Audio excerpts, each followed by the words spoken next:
Hi, I'm Amalia Brightly-Gillett, Managing Director and second generation of Family Business Place. Welcome to Family Business in 5, where I tackle some of the most common problems that we see in family businesses in under 5 minutes. In this episode, let's talk about why your sibling can't hack you being their boss. You've taken over the family business from your parents, and now you're working every hour God sends to make it even more successful. Your sibling also works for the company, but had no ambition to be the managing director or CEO, and that's fine. But for some reason, they're really struggling with the fact that you're now their boss, and their behaviour is getting you down. Sometimes you just want to scream, "This is hard enough for me. I'd like to see you take on all this responsibility from mum and dad." But you don't, because you want to preserve your relationship. Are you ready to tackle this? Let's start the clock. The family business can provide a fantastic vehicle for family members to grow and thrive in their careers. Perhaps they don't fit the mould for corporate life, or they've been bitten by the entrepreneurial bug of their parents. But what happens when you and your sibling work in the company, with varying levels of experience, competence, leadership skills and ambition? In most cases, there is only room for one leader in a business, meaning that when you succeed your parents at the helm, you are ultimately going to be their boss.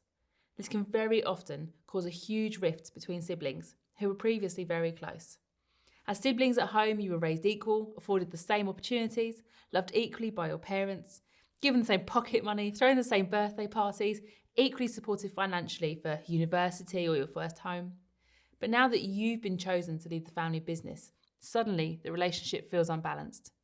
Whilst your brother or sister may never have expressed an interest in being the next leader, it doesn't make it any easier for them to take orders from their sibling, who up until this point was their equal. There will be an element of confidence crushing on their part, even if they never wanted to be at the helm. They will question why they aren't good enough, why they don't have the drive or ambition, why your parents' entrepreneurship and nose for business didn't rub off on them. They may give you the cold shoulder or find it hard to take direct orders from you. Some deliberately create a deeper allegiance with the staff, leaving you feeling isolated at the top. As a self-preservation tactic, you shut yourself off and go it alone, but keep your sibling at arm's length and avoid confrontation. But this is not sustainable. It will eat away at you and distract from the running of your business. It's also not good for your relationship as siblings, which will slowly be eroded as you just become colleagues. So how can you avoid this happening and build an environment whereby you and your sibling can work harmoniously in your separate roles in the business? Number 1, the single most important thing you can do is to sit them down and listen. Find out from them what's making them uncomfortable and what the real root of their behaviour is. There's probably been a lot of focus and talk on you recently as you prepared to take over the business. Their opinion may not have been consulted, and as a result, they've built up some resentment. Ask questions like, what can I do to make this relationship work better? And what would make you feel more comfortable in terms of how we work together?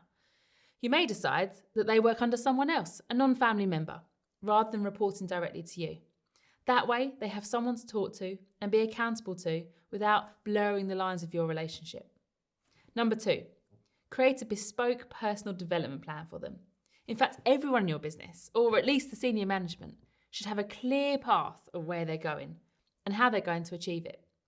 This will give your sibling the opportunity to create their own level of success and have something to constantly focus on and work towards, rather than dwelling on the fact that you're their boss. They can be in control of their own success. Finally, number 3, it's crucial actually, that you make the time to do things together as siblings outside of work.